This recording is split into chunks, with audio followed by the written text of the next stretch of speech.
Located on the shores of the strait which bears its name, Malacca is the oldest port in Malaysia. Its strategic position on the major maritime trade routes meant the city flourished from the 12th century. The family's been invited to park their truck outside a luxury hotel, the Sterling. The hotel's director, Tony Yu, offers to give them a guided tour around the streets of what is one of the most cosmopolitan cities in the world, where the art of living together is cultivated on a daily basis. In 2008, Malacca was given the status of a World Heritage City by UNESCO, Yes. because we have one of the most existing cross-culture that is still alive. That is a living thing. It is not just for show. It's not a museum, yes.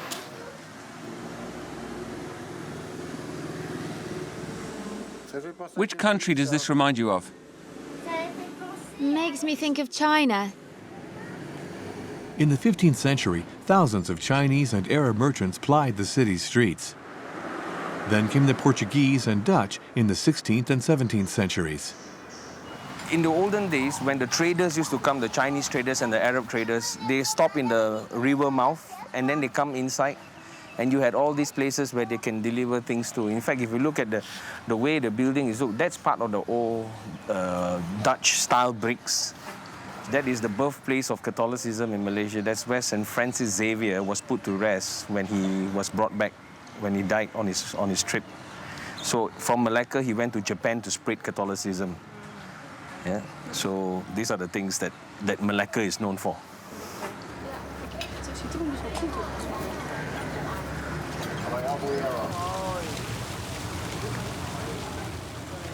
While the Catholics and Protestants left many legacies of their passage here, today it is Muslims, Buddhists, and Hindus who form the biggest communities in Malacca. Who's that? It's Ganesh. So where could we be? In India. And the beauty about this is we are on Harmony Street. Why is it called Harmony Street? Because you have a temple, Indian temple, a Malay mosque, Muslim mosque, and a Chinese temple right next to each other.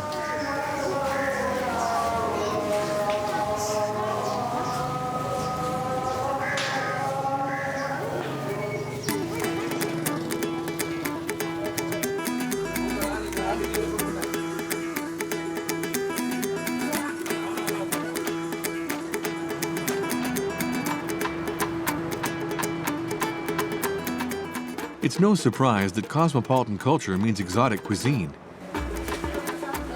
Martin has spotted a restaurant with an unusual name, Laksa de Nice. Its Malaysian chef, Tay Han Kwang, lived for much of his life in the French city of Nice, hence the name of his restaurant. You used to work in Nice and then you decided to return here? I lived in France for 28 years, then I wanted to come back home. And were you a chef in France too? Yes. So what are we eating today? This is pork and soy sauce. What style of cuisine is it? From which country? This is Chinese. Chinese? Would you like to try it? Yes, of course.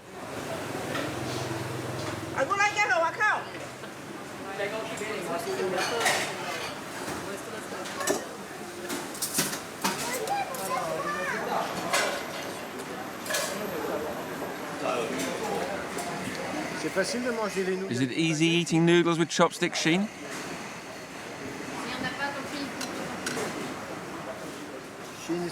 Sheen, sorry for interrupting, but is it easy eating noodles with one chopstick?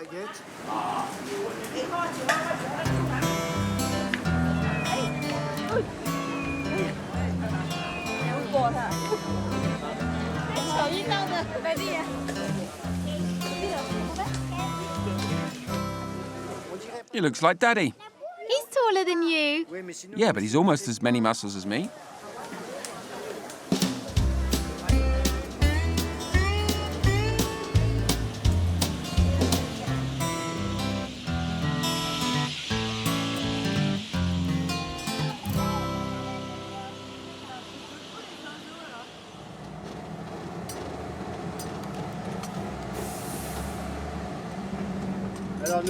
We're arriving at Port Kelang.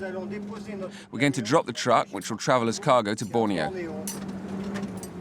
In the meantime, we're going to catch a plane and we'll pick up the truck in 5 days. Besides its mainland territory, Malaysia also includes part of the immense island of Borneo. So continuing their journey means a sea crossing lasting several days. But armed rebels are operating in the South China Sea, and Fred and Laura would rather the children travel safely.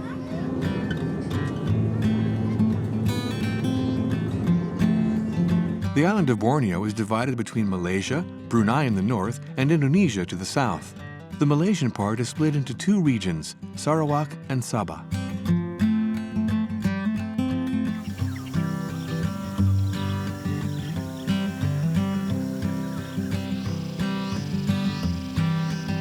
Eastern Malaysia is mainly covered by rainforest and is home to thousands of animal and plant species, making it a paradise of biodiversity. Over the past 8 years, no fewer than 124 new species have been discovered in these forests. But today, the island has the highest rate of deforestation in the world. Every hour, the equivalent of 200 football fields of forest are burnt or sold.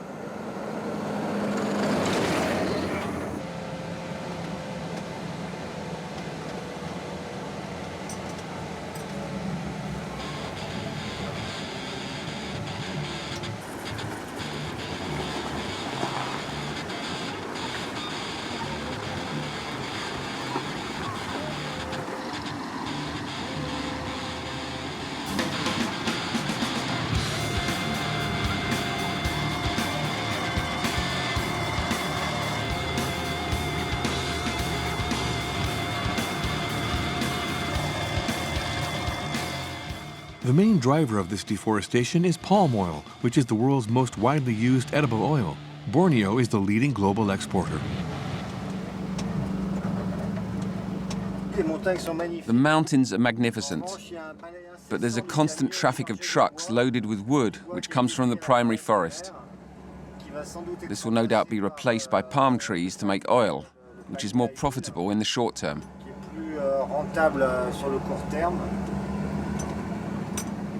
So it's a very poor example of sustainable development.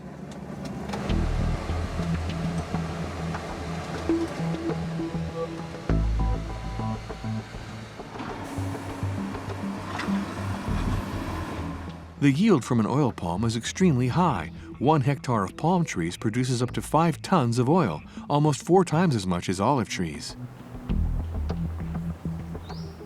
But an oil palm only produces for the first 20 years of its lifespan. Then it is either burnt or a poison is injected into its trunk, so it can be replaced as quickly as possible.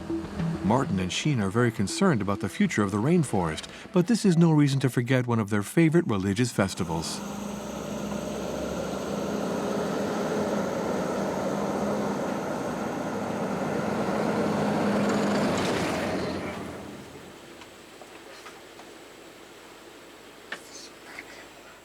We're making baskets because tomorrow it's Easter.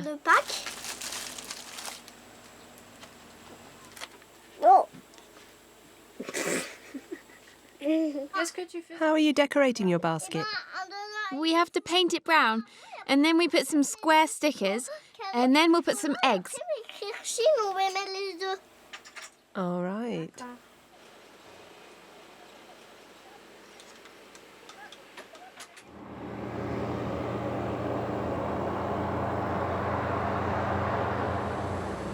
But before the Easter Bunny comes, Martin, Sheen, and their parents have a meeting at the Malaysian Institute of Forest Research. Founded almost a century ago, it is nowadays overseen by the Ministry of the Environment.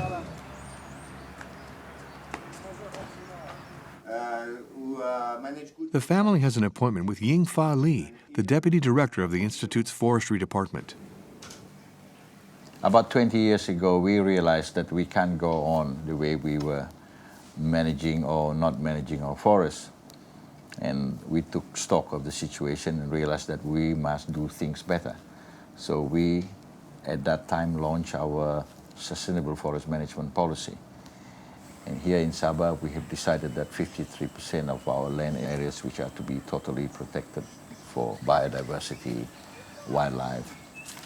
You must decide what's for forestry, what's for agriculture, what's for housing, what's for settlements, all that. The irony is, without oil palm, then you cannot have sustainable forest management and you cannot have conservation. All these efforts take money and time, and the money can only come from oil palm. You mean, yes, palm oil, in fact, it helps. It's not, palm oil against the forest. No, it's not. We have to coexist. Forest management, forest conservation cannot survive without oil palm in Sabah.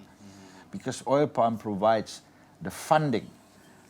We must ensure that forestry continues to be a viable business. You can't sit on so many million hectares, 53% of Sabah, and not derive any income from it at all. That's unrealistic. Yeah? Very unrealistic for a developing country, for a developing state, in particular like Sabah.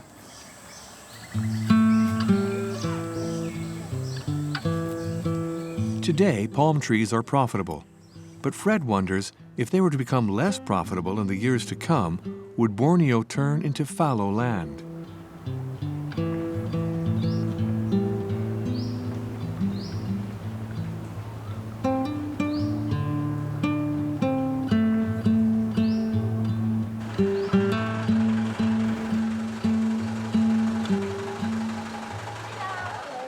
Hello. Hello.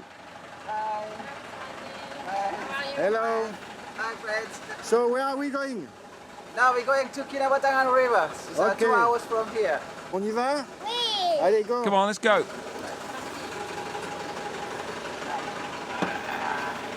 Mr. Aji is a taxi driver who's also known as a specialist in local wildlife.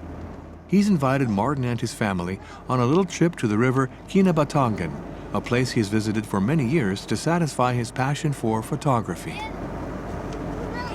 Look at it, my picture for the snakes.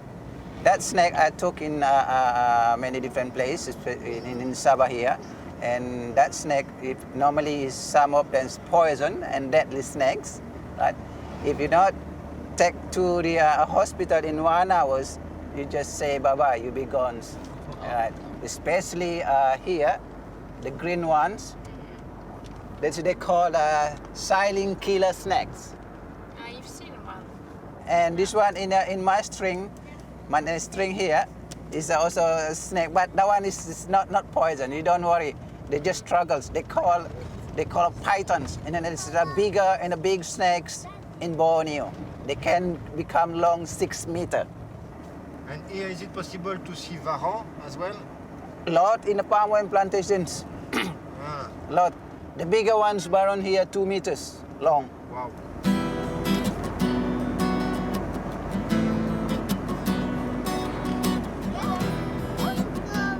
The region is not only home to deadly animals. Proboscis monkeys, recognizable by their long noses, don't harm anyone. On the contrary, it is these endemic beasts that are under threat by deforestation. They live in forests, preferring riverside locations, and their long noses are used to attract a mate. In order to find them, Mr. Aji has learned to imitate their unusual cry.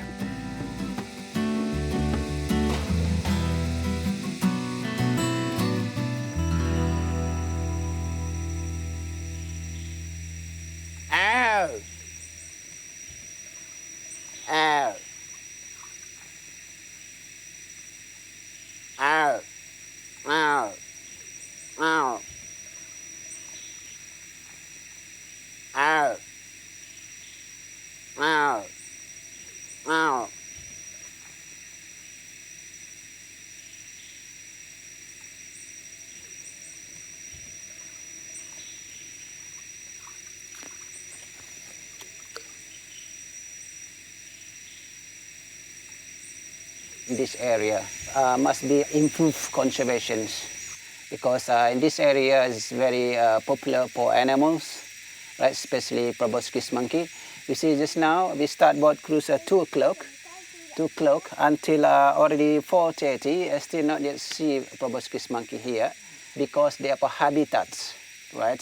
Habitats they are less. That's why I need to improve habitats. Need to more jungle in this place, right? And what happened today in Sabah? Does it work or not? All peoples, local peoples, tourist people, NGO, and individual government, we work together to work together and to make sure conservation here well done, especially NGO, a lot of NGO come down here to make sure jungle not cut down for plantations. Look at it, if you see from here, 20 years ago, in the right side, a lot of big trees, big loggings. This is leftover from 20 years ago, cut down jungles. And then if you see all this tree here, this is secondary jungle already. Secondary jungle, yeah. And the secondary jungle, if you not protect and it cut down again, it's a wildlife with guns. The proboscis, of which only some 3,000 specimens remain, does not want to show its face today. But certain other animals are less shy.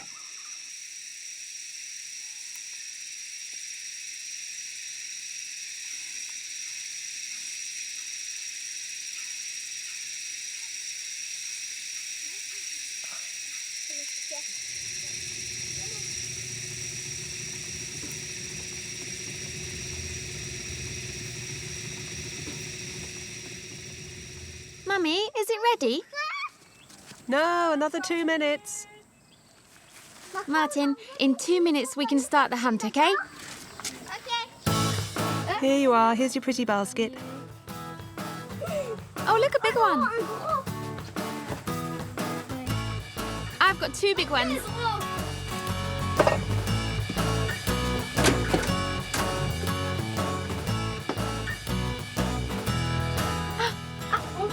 Where are they, Sheen? Here. Where? Here.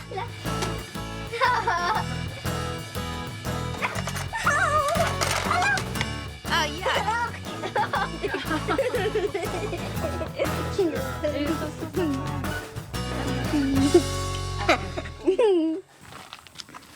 How's your knee? Fine. I ought to say that Sheen had a little accident yesterday. On her little plastic motorbike, she went down a very steep slope and she had a crash.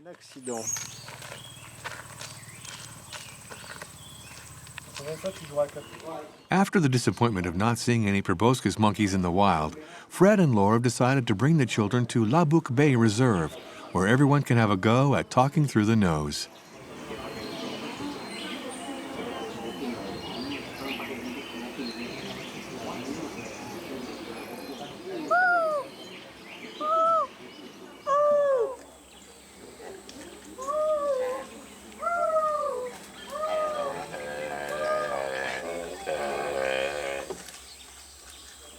Shall we try it?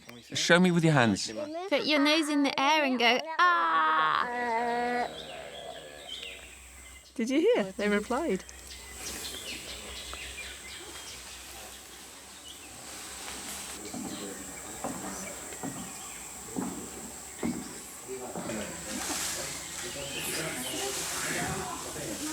The proboscis are excellent acrobats and also very good swimmers, and they are one of the few mammals that walk on their hind legs like humans.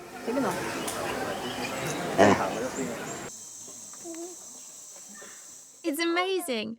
It's like being at the circus when the monkeys swing around like that. Are they being clowns? Yes. What else do they remind you of? Do they make you think of your sister? Isn't it a bit like Sheen in the morning?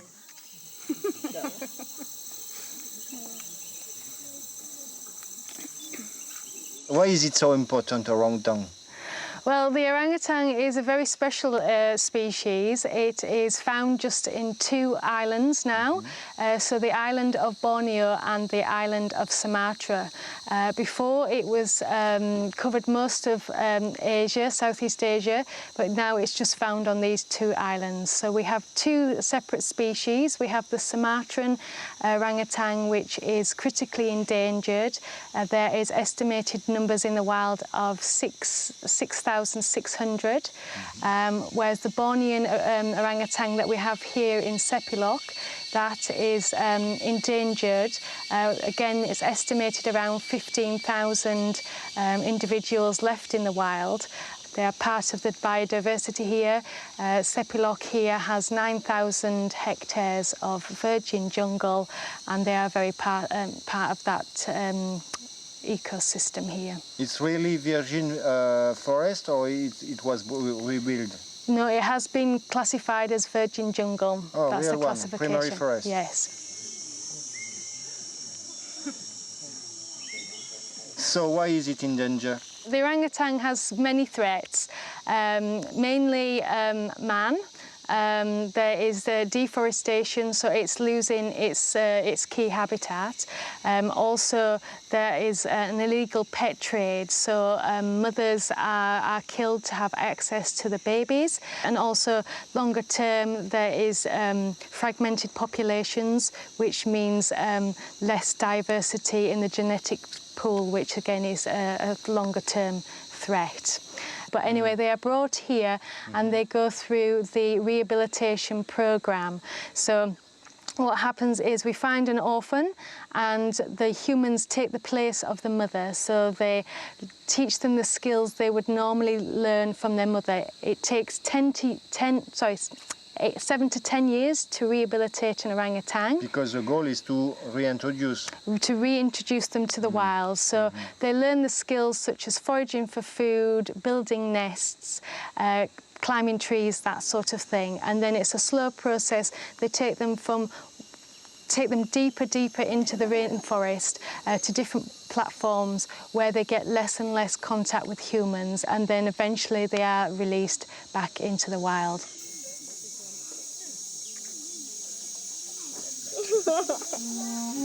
Thanks to this NGO and to tourism, the orangutans gradually return to their natural habitat.